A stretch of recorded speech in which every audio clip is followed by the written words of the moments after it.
Vous êtes sur Téléchat, bonsoir à tous et bienvenue dans votre journal.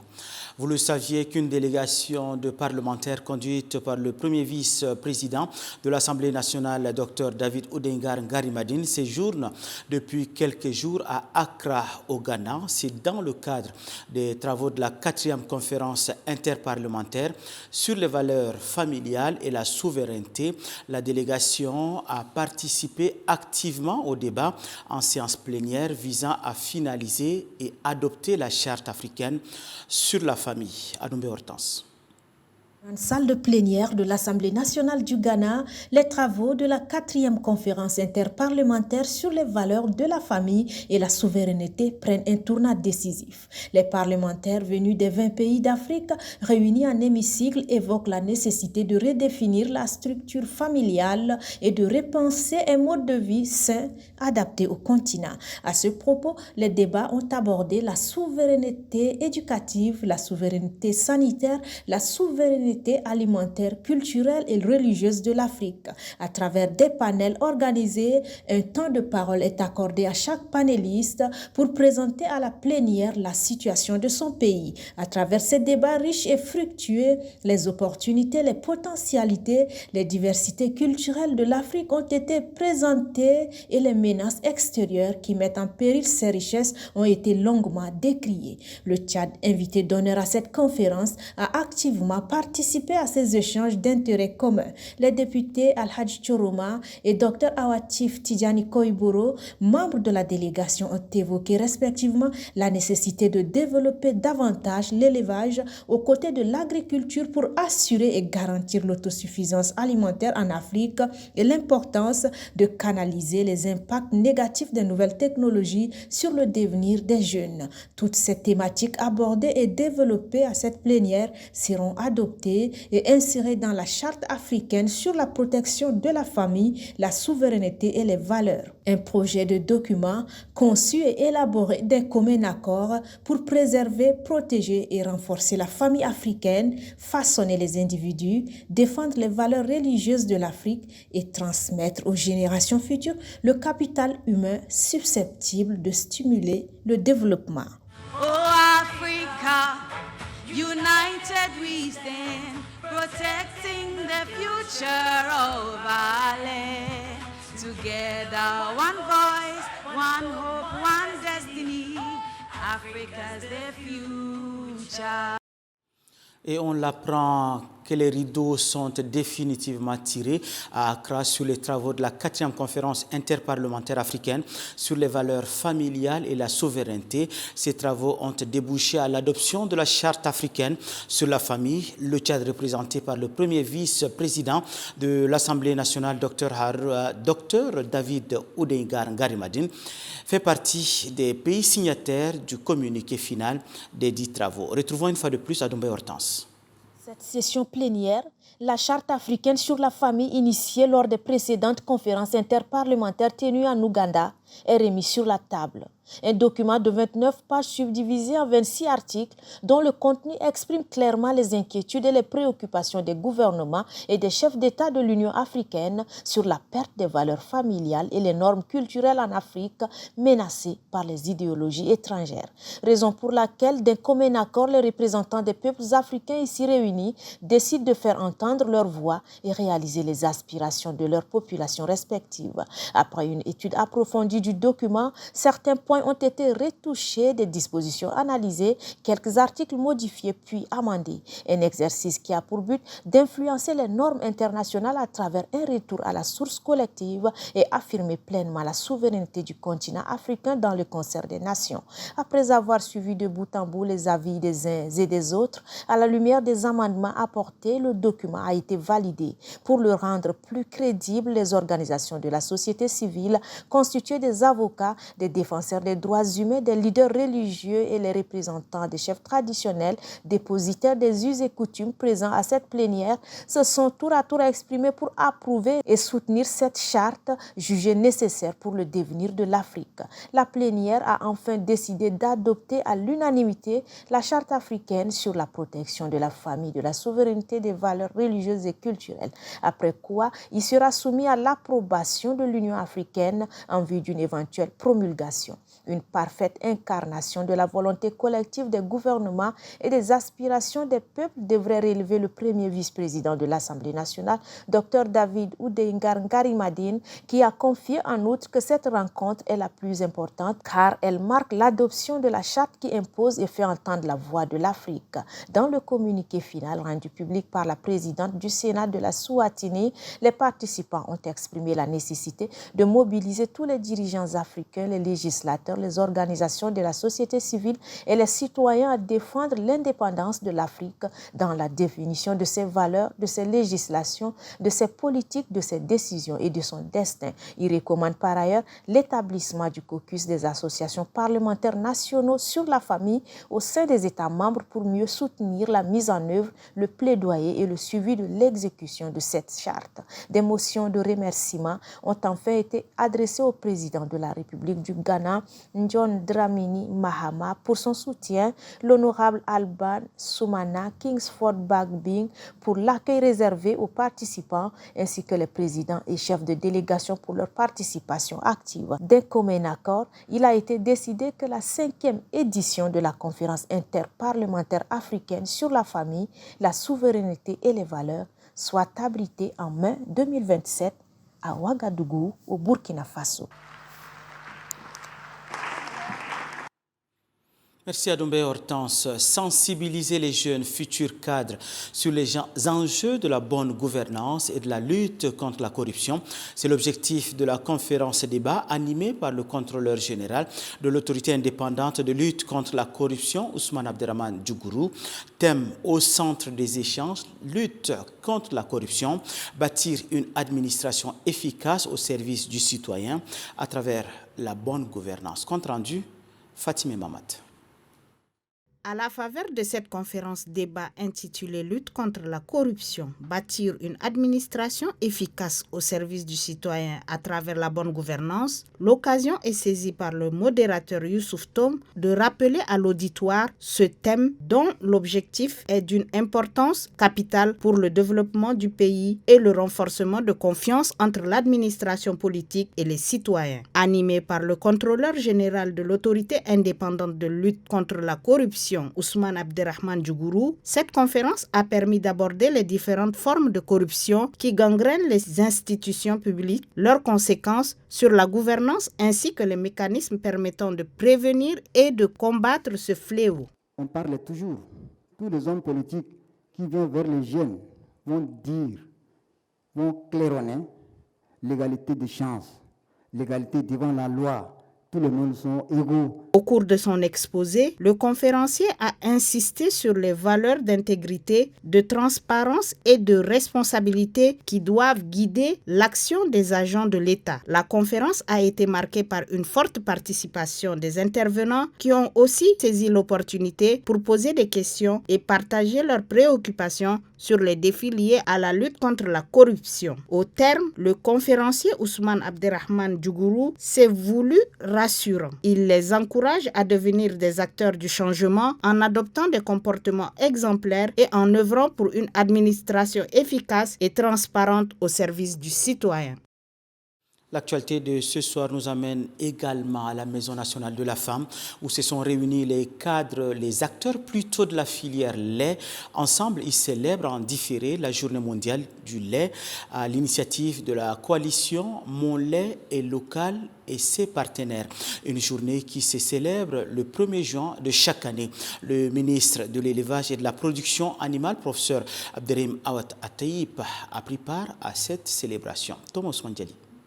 Dans cette salle, retrouvailles entre acteurs de la production animale à l'initiative de la coalition Mon lait est local et ses partenaires. Ensemble, ils célèbrent en différé la Journée mondiale du lait édition 2026. Et c'est sous le thème « Consommons ce que nous produisons et transformons localement ». L'objectif pour nous, c'est vraiment de se mettre en commun et d'augmenter un peu notre capacité de plaidoyer auprès des autorités, notamment le ministère de l'Élevage. Célébrer ensemble la Journée mondiale du lait afin de vous mettre en exergue également les différents défis, également les bienfaits et les opportunités qui existent au niveau du lait local. Plus qu'une célébration, cette journée vise grand. Sensibiliser l'opinion publique sur l'importance cruciale de consommer le lait produit localement pour booster l'économie et surtout de garantir la souveraineté alimentaire du pays. Et le gouvernement se met en première ligne.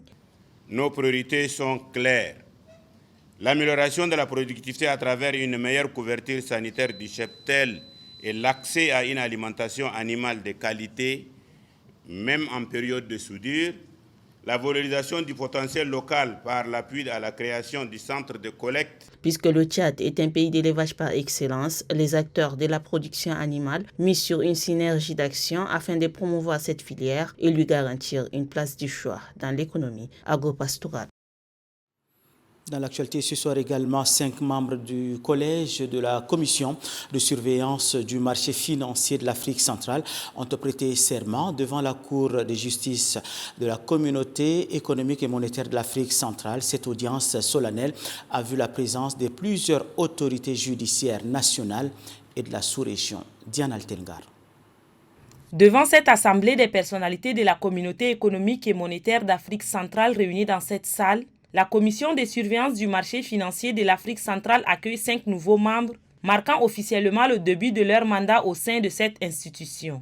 Un mandat de 3 ans renouvelable une fois. Cette audience solennelle symbolique rappelle l'adhésion d'une tradition qui consacre la légitimité du pouvoir et les engagements pris envers la nation. Après la lecture des décisions faites par le greffier, l'avocat général a procédé à l'appel des récipiendaires.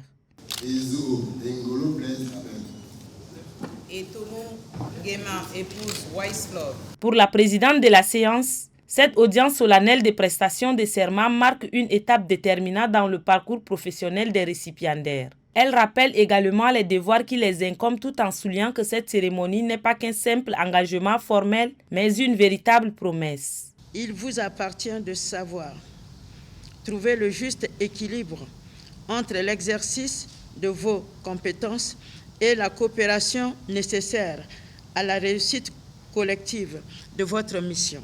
Swat Mamat Nour, de nationalité tchadienne, fait partie des 5 impétrants qu'accueille la commission de surveillance du marché financier de l'Afrique centrale.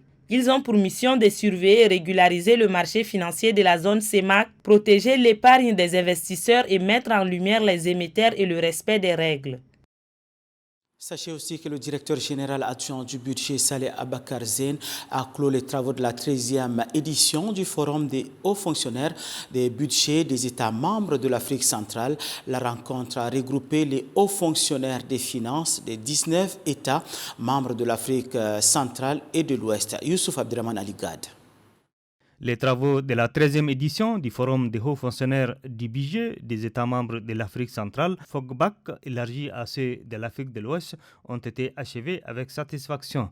Les représentants des 19 pays de l'Afrique centrale et de l'Ouest ont apprécié la qualité d'échange et l'accueil chaleureux réservé par le pays hôte. Les hauts fonctionnaires budgétaires et comptables des États d'Afrique centrale et d'Afrique de l'Ouest expriment leur profonde gratitude au gouvernement de la République du Tchad, à travers le ministre des Finances, pour l'accueil chaleureux et les dispositions prises en vue du bon déroulement des travaux du Forum. Au Fonds monétaire international pour son appui constant aux réformes des finances publiques et au renforcement des capacités des administrations financières. Le directeur général adjoint du budget représentant le ministre des Finances appelle les participants à traduire dans les faits les différentes orientations issues de ces forums. Au terme de nos échanges, cette conviction apparaît aujourd'hui plus forte encore. Les enseignements tirés de ces travaux nous appellent collectivement à poursuivre et à accélérer les réformes engagées. Des attestations ont été remises aux participants. La prochaine édition du Forum des hauts fonctionnaires du budget des États membres de l'Afrique centrale aura lieu dans la capitale du Sao Tomé et Principe. Cette information bref et en image pour la suite de l'édition, l'association Tchadian Women Action de concert avec le programme national de lutte contre la cécité a lancé ce samedi 6 juin 2026 une campagne de consultation ophtalmologique destinée aux femmes détenues de la maison d'arrêt de Klessoum. Pour la présidente de l'association Fania Malo-Flo, le but de l'initiative est de soulager non seulement une souffrance, mais aussi de redonner du réconfort, de la confiance et de l'espoir.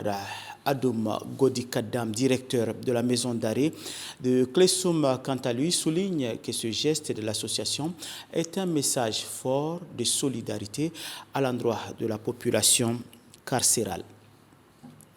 Dans la province du Mandoul, le délégué général du gouvernement, Mohamed Abdallah Fadoul, a présidé une séance de restitution consacrée aux instructions et orientations des plus hautes autorités du pays en vue de renforcer la mise en œuvre effective de la décentralisation, nous dit Alain Nyomo.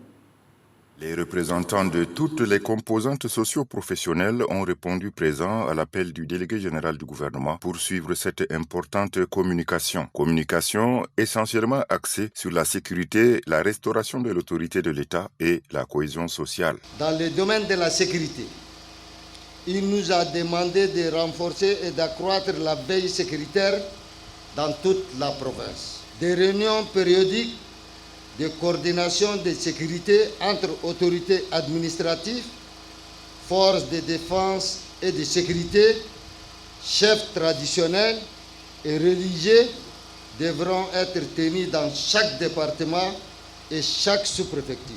Aussi, Ahmad Abdallah Fadoul insiste-t-il sur la responsabilité et la disponibilité permanente des autorités sur le terrain, une relation de complémentarité entre l'administration, les collectivités autonomes et les chefs traditionnels dans la gestion rigoureuse et transparente des ressources publiques. Enfin, le délégué général du gouvernement auprès de la province du Mandoul n'a pas perdu de vue la sensibilisation au prochain recensement général de la population dont les enjeux ne sont plus à démontrer pour notre cher et beau pays. À la station provinciale Onama de l'Aï, on note la visite du président du conseil provincial de la Tandjilé Yamougué Malais est allé constater le chantier à l'arrêt depuis plus de 5 ans. Barry Botalo. Accueilli à son arrivée par l'équipe de l'Onama Laï, conduite par le chef des stations Nana Taïdi, le président du conseil provincial de la Tandjilé Yamougué Malais est aussitôt conduit dans le bâtiment en construction. Au vu de l'importance de cette institution médiatique, il dit que la nécessité de reprise des travaux s'impose. C'est un constat alarmant puisque le chantier était arrêté depuis un certain temps, faute d'avenant. Et en tant qu'autorité locale, nous allons pouvoir nous mettre ensemble avec les autorités administratives, voire trouver une solution très rapide, une solution urgente même pourquoi pas, pour que le NOMA puisse travailler dans des conditions acceptables. Nous lançons également à cet effet un appel à tous les élus de la province où ils se trouvent pour que nous puissions ensemble, main dans la main, conjuguer nos efforts pour pouvoir décanter très rapidement cette situation. Puisqu'aujourd'hui, la décentralisation n'est pas seulement transfert de compétences, mais c'est aussi administratif. C'est l'ONAMA qui doit soigner l'image même de la province.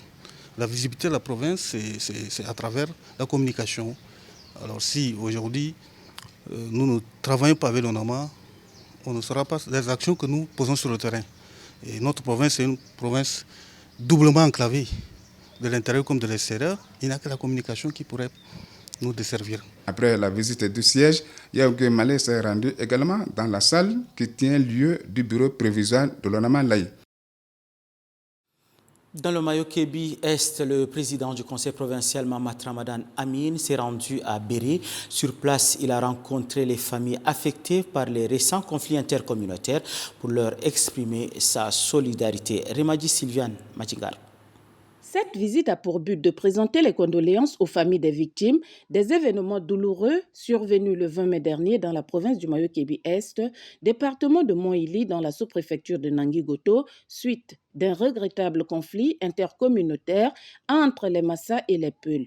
La délégation, par la voix de Oumar Ibn Daoud, a exhorté les habitants à rejeter les différends et à privilégier le dialogue. Cette initiative s'inscrit dans le cadre des orientations directes de la présidence de l'Assemblée nationale et du Sénat, réaffirmant leur engagement aux côtés des citoyens dans ces circonstances difficiles et leur solidarité face à la perte de plusieurs fils de la province.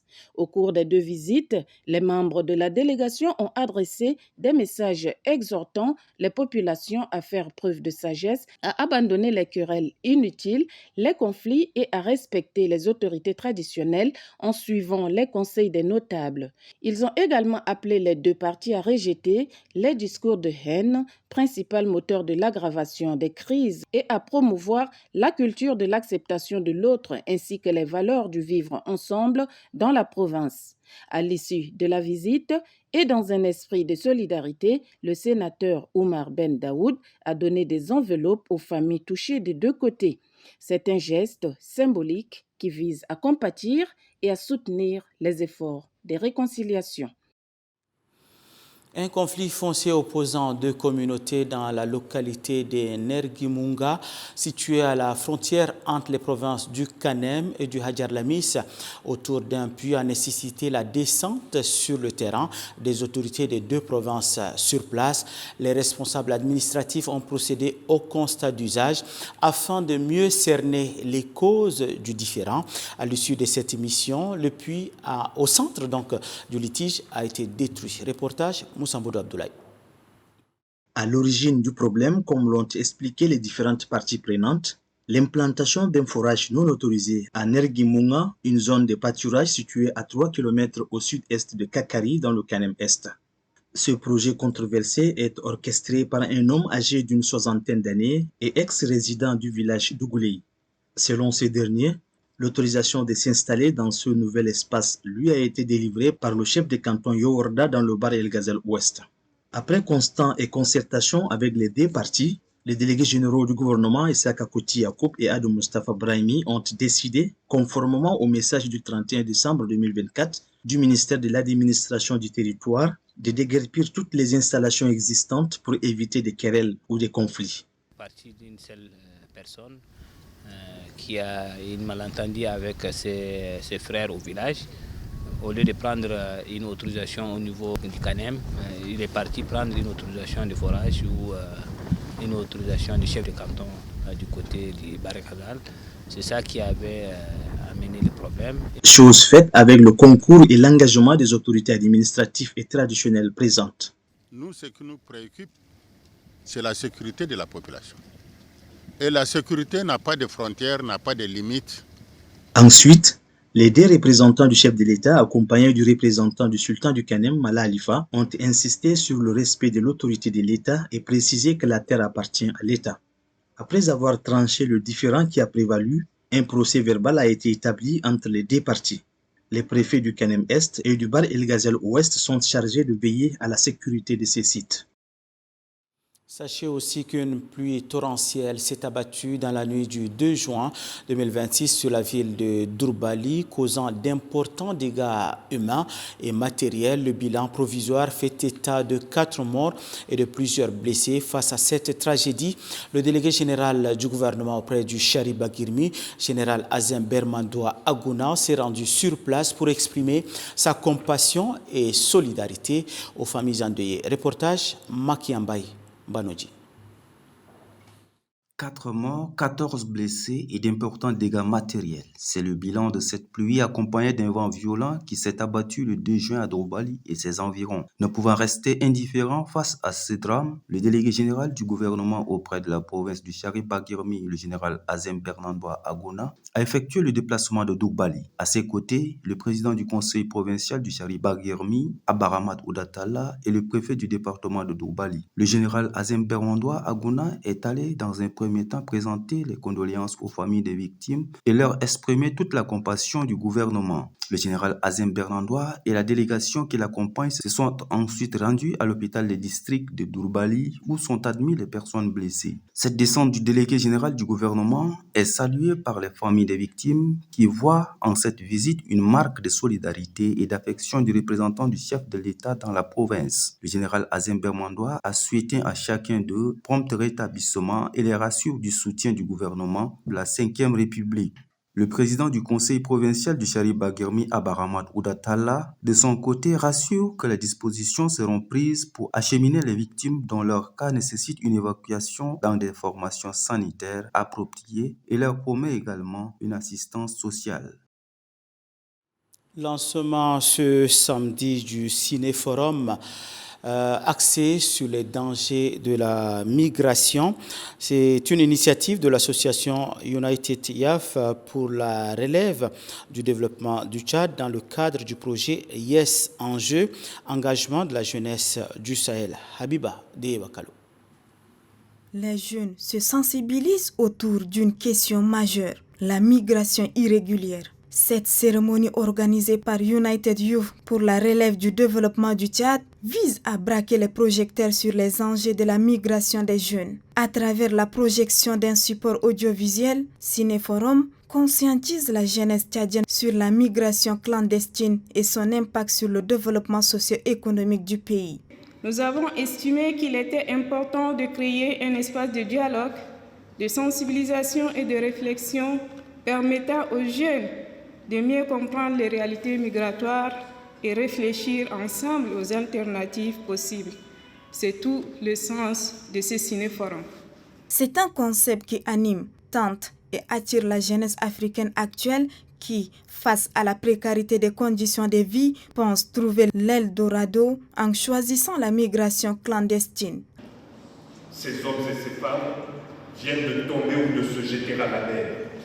Leur embarcation surchargée de près de 500 migrants est en train de chavirer.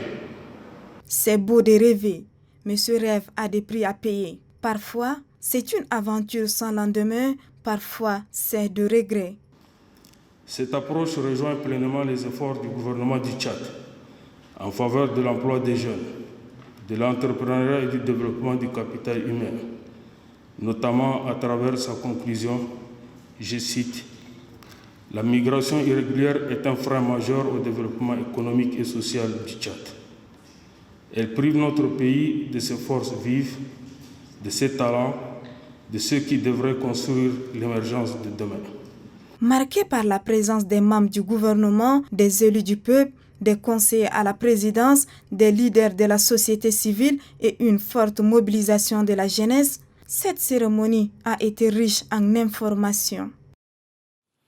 Le président du comité multisectoriel de pilotage du transport urbain de N'Djamena, Gadengar Roasna Rodrigue, a fait un point de presse relatif aux mesures prises dans le cadre de l'organisation et de la modernisation du transport urbain dans la ville de N'Djamena. Suivez. N'Djamena, notre ville, ne peut rester en marge de la dynamique de modernisation impulsée par les plus hautes autorités de notre pays. À leur tête, le maréchal Mahamat Idriss Déby Itno, président de la République, chef de l'État, qui place la modernisation des infrastructures, la sécurité des citoyens et l'amélioration des services publics au cœur de son action. C'est dans cette vision que les ministres de la Sécurité publique et de l'immigration, ainsi que des transports, de l'aviation civile et de la météorologie nationale, ont pris un arrêté conjoint fixant les conditions d'exploitation des différents modes de transport dans la ville de N'Djamena. Concernant les minibus et taxis, l'exploitation de cette activité est désormais soumise à l'obtention d'un agrément délivré par le ministère en charge du transport. Un système d'identification obligatoire par numéro de portique ainsi qu'une carte professionnelle sont instaurés par la mairie afin de permettre une meilleure traçabilité et une meilleure sécurité des usagers. La délivrance de cet agrément nécessitera notamment une pièce d'identité valide ainsi que la carte grise ou la preuve d'immatriculation du véhicule. Les conducteurs des mototaxis devront porter un gilet homologué de couleur jaune permettant son identification rapide et la sécurisation des usagers qui seront obtenus à un prix promotionnel. Une carte professionnelle sera également délivrée à chaque conducteur afin de faciliter son identification dans l'exercice de son activité. Je vous embarque à présent dans une caravane, la caravane de sensibilisation pour la cohabitation pacifique entre les communautés à l'initiative de l'association Berisoko qui se poursuit. Ce soir, nous allons nous intéresser à l'étape de Greda dans le département de Dartama. Les membres de l'association ont aussi inauguré des forages à Indigue et Igot. Maman Suleiman. Les membres de l'association Berikoso en campagne de sensibilisation sur la paix et la cohésion sociale sont arrivés à Greda, chef-lieu du département de Dartama. Aussitôt arrivés, les membres de la mission ont été accueillis par le sultan de Dartama, Ahmad Tah Mohamed Abdoulaye. Les échanges ont porté sur la paix, la cohésion sociale et le développement local. Après cette rencontre, le chef de mission, Ousmane Kessou Oume Dindema, et sa suite, accompagné du sultan de Dartama, Ahmad Taha Mohamed Abdoulaye, et du préfet du département de Dartama, Mohamed Ahmad Naïmen, se sont rendus au village Irding et Igot, situés respectivement à 50 et 70 km de la ville de Greda. Cette délégation est allée inaugurer des pommes à motricité humaine mises à la disposition des populations de ces villages par l'association Berisoko. Nous avons décidé de venir aider la population de la zone de Igot après le conflit à cause de l'eau et de donner eau potable à la population de cette zone. Je voudrais très sincèrement remercier et féliciter l'association Berisoko. L'eau, c'est la vie. Après les événements tragiques, il y avait un problème de l'eau, problème sérieux, et l'association Berisoko aujourd'hui nous a offert cette eau que vous voyez, alors que dans la zone, le conflit même ça a commencé, c'est à cause de l'eau. Très ému, le préfet du département de Dartama, Mohamed Ahmad Naïmen, a remercié le donateur pour ses gestes louables. Selon lui, ces infrastructures hydrauliques aideront un temps soit peu les populations de ces villages en matière d'eau. Entre-temps, l'Office national pour la promotion de l'emploi à travers son agence provinciale de Wadifira a lancé à Biltine la campagne d'octroi de crédit agricole pour le septentrion du pays. On en parle avec Mamad Saleh Omar. C'est pour améliorer les conditions de vie des producteurs et leurs familles, mais aussi contribuer à la création d'emplois en milieu rural pour lutter contre la pauvreté que l'on a payé à travers son guichet Crédit Agricole a lancé cette campagne. La province de Wadifira a bénéficié d'un montant de plus de 76 millions de francs CFA qui sera réparti dans les différents cantons que compte la province. Le chef d'agence ONAPE de Wadifira, Mohamed Youssouf Hassan, a témoigné sa gratitude aux autorités provinciales pour l'intérêt particulier qu'ils accordent aux activités de l'ONAPE. Le chef guichet Crédit Agricole, Mohamed Al-Hafiz Idriss Oumar, représentant le directeur de l'ONAPE, souligne que le financement des crédits constitue une opportunité pour renforcer la production agricole, améliorer les revenus des ménages et promouvoir l'autosuffisance alimentaire. Le secrétaire général de la province de Wadifira, Abdelaziz Maï Mohamed, a salué pour sa part les œuvres humanitaires et sociales de l'ONAPE tout en insistant sur le remboursement des fonds pour permettre également aux autres d'en bénéficier. La remise symbolique des chèques à quelques bénéficiaires a mis un terme à la cérémonie. À présent, la page campagne pour les élections législatives et sénatoriales partielles du 21 juin 2026.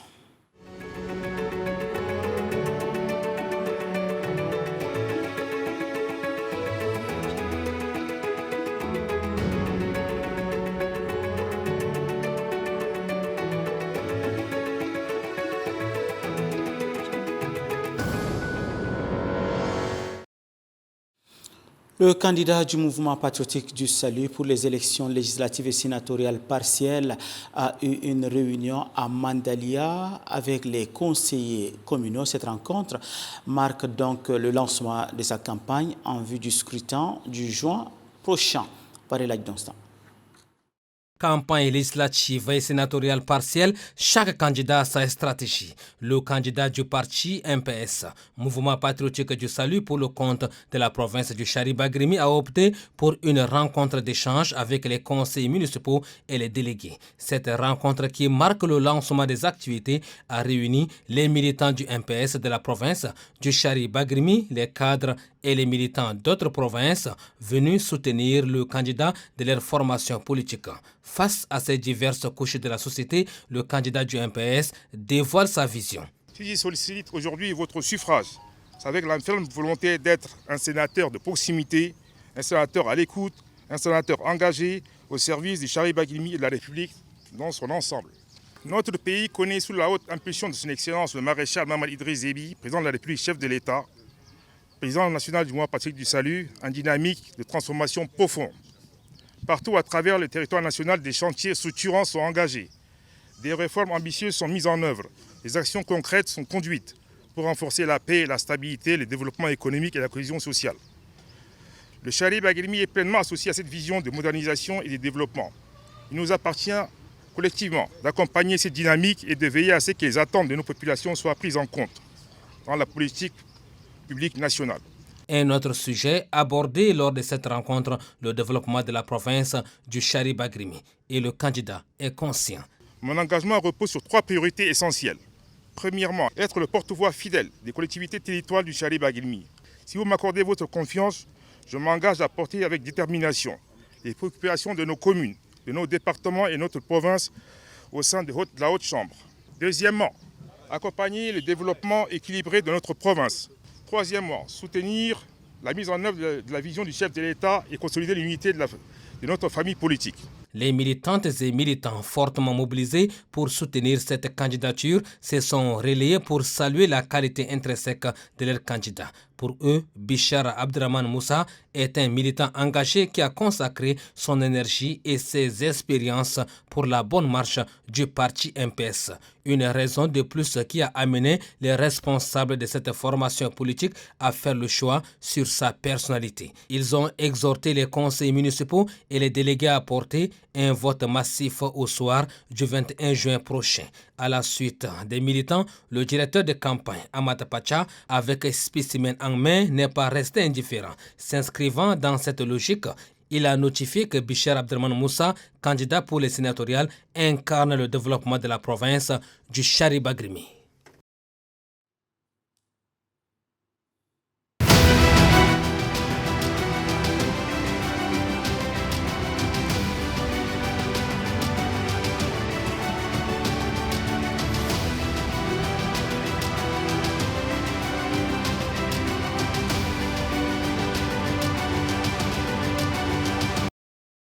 Rendons-nous dans la province du Lac pour la suite de cette édition où le délégué général du gouvernement poursuit sa visite sur les sites des déplacés internes dans le département de Fouli et Kaya. Il est accompagné des représentants des ONG humanitaires et délégués provinciaux.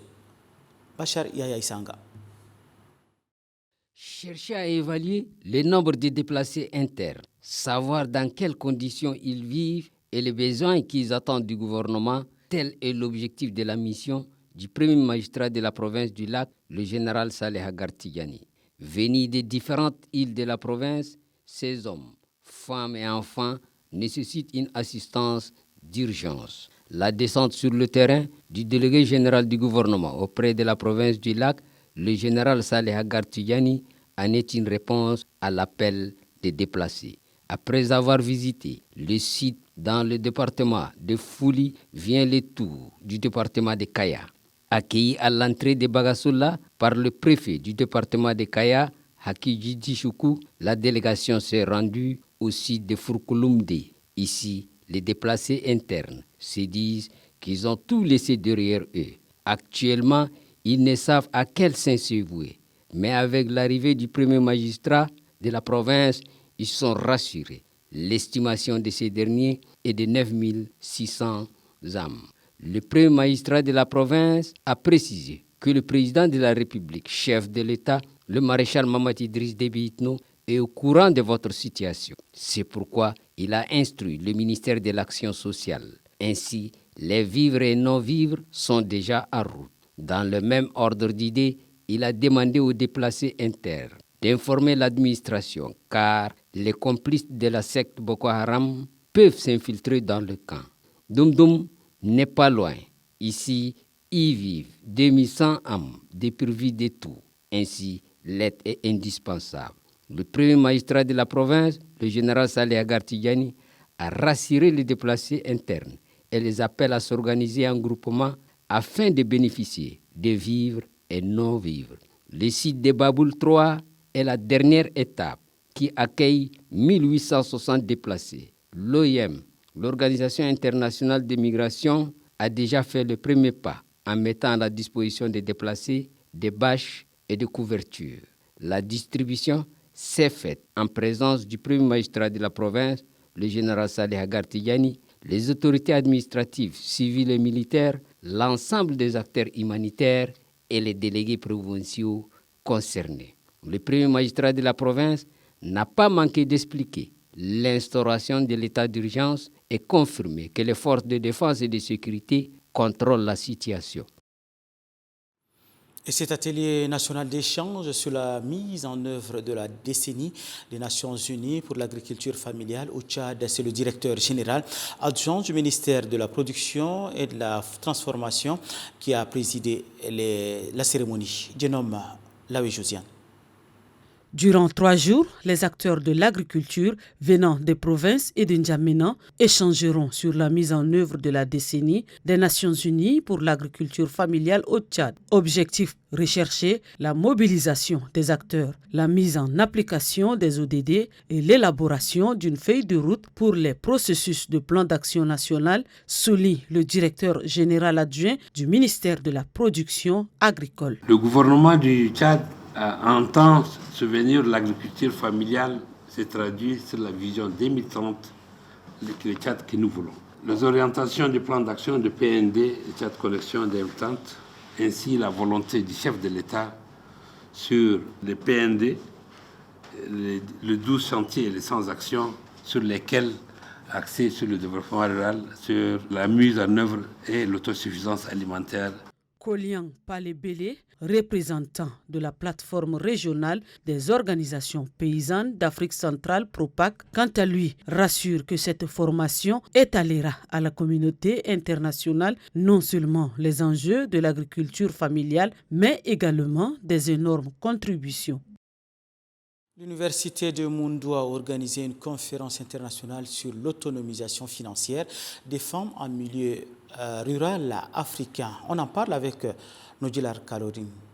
Ce colloque qui réunit les enseignants-chercheurs de la sous-région de l'Afrique francophone et de la France ainsi que les acteurs de développement a pour but de faire des réflexions et des échanges approfondis afin d'avoir des regards croisés sur l'autonomisation financière des femmes en milieu rural africain. Selon le vice-président de l'Université de Moundou, Bassa Bruno, le dit colloque est un espace de confrontation des savoirs managériels de Versailles-Saint-Quentin aux réalités de Moundou. Pour le maître de conférence à l'Université de Versailles-Saint-Quentin, Benoît Godin, les inégalités économiques entre hommes et femmes ne sont pas question de revenus. La chargée des programmes violences basées sur le genre de l'UNFPA, Gabra Belleri, a pour sa part souligné que l'autonomisation de la femme rurale ne doit pas être une faveur, mais un droit économique. De son côté, le recteur de l'Académie du Sud, professeur Mahmoud Yaya, a relevé que le potentiel économique et social de la femme est sous-exploité. Le secrétaire général du département de l'Akoué, Nassour Abdoulaye Bachar, a dans son discours de circonstance rappelé le rôle crucial de la femme dans le développement socio-économique du pays. Notons que ce colloque prendra fin le 6 juin. La station provinciale de l'Onama-Pala, en collaboration avec la Commission nationale de la jeunesse du Tchad, a organisé une journée de restitution et de sensibilisation de la 2e édition du prix d'excellence nationale de la jeunesse. On en parle avec Nenbe Nestor Galandi. Cette 2e édition du prix d'excellence nationale de la jeunesse se veut plus ambitieuse. Selon les organisateurs, Onama de Pala et le Conseil national de la jeunesse du Tchad, section du Mayo-Kibi-Ouest, elle vise à récompenser davantage des jeunes et à leur apporter un accompagnement concret pour la réalisation de leurs projets. Le chef de station provinciale de l'Onama Pala, Ganda Tauhamia, a rappelé que ce prix s'adresse à tous les jeunes âgés de 15 à 35 ans, qu'ils soient scolarisés ou non. Il a invité tous les jeunes du Mayo-Kibi-Ouest à saisir cette opportunité en soumettant leur candidature. Le préfet du département du Mayo-Dala, Barka Abgoumoussou, a annoncé que le nombre de lauréats passera de 6 à 12 pour cette édition, une mesure qui permettra d'encourager davantage d'initiatives portées à la jeunesse. Au cours des échanges, le coordonnateur provincial de la CNJT du Mayo-Kibi-Ouest, Ezaï Vairugo, a apporté des éclaircissements sur les conditions de participation et les critères de sélection des candidats. Une occasion pour les jeunes du Mayo-Kibi-Ouest de mieux s'approprier ce prix d'excellence nationale de la jeunesse et de se préparer à y participer massivement. En sport, après leur sacre à Malabo en Guinée équatoriale, au tournoi U18 de l'Afrobasket de la zone 4, les jeunes Sao sont rentrés hier. Ils ont reçu un accueil digne de leur victoire à l'aéroport international Hassan Diamous. Djirane Alain. Accueillis par le ministre de la Jeunesse et des Sports Nahir Abakar et les partenaires de la Fédération tchadienne de basketball à l'aéroport international Hassan Diamous, les jeunes basketteurs tchadiens sacrés champions de l'Afro-Basket Zone 4 ont défendu fièrement le peuple tchadien dans la sous-région. L'entraîneur national de basket U18, Asnal Alain, exprime sa gratitude pour ses nobles soutiens durant tout ce moment de l'éliminatoire Afro-Basket FIBA Zone 4. Pour le ministre de la Jeunesse et des Sports, Nahir Abakar, cette victoire des Sao du basketball est historique et c'est une fierté pour le peuple tchadien. La jeunesse tchadienne, quand elle est accompagnée, quand elle est encouragée, elle montre son talent. Et aujourd'hui, ces champions-là vont faire la fierté de notre beau pays. Et Inch'Allah, ils ne vont pas nous décevoir lors de la prochaine CAN. Les Sao basketteurs U18 ont signé une qualification historique pour l'Afro-Basket Zone 4. Les supporters se sont mobilisés dans une ambiance de fierté nationale, accueillant les champions de l'Afro-Basket Zone 4. Vivement que les autres disciplines sportives leur emboîtent le pas. Sur ce, mesdames et messieurs, se referme cette édition. Merci à vous de l'avoir suivi.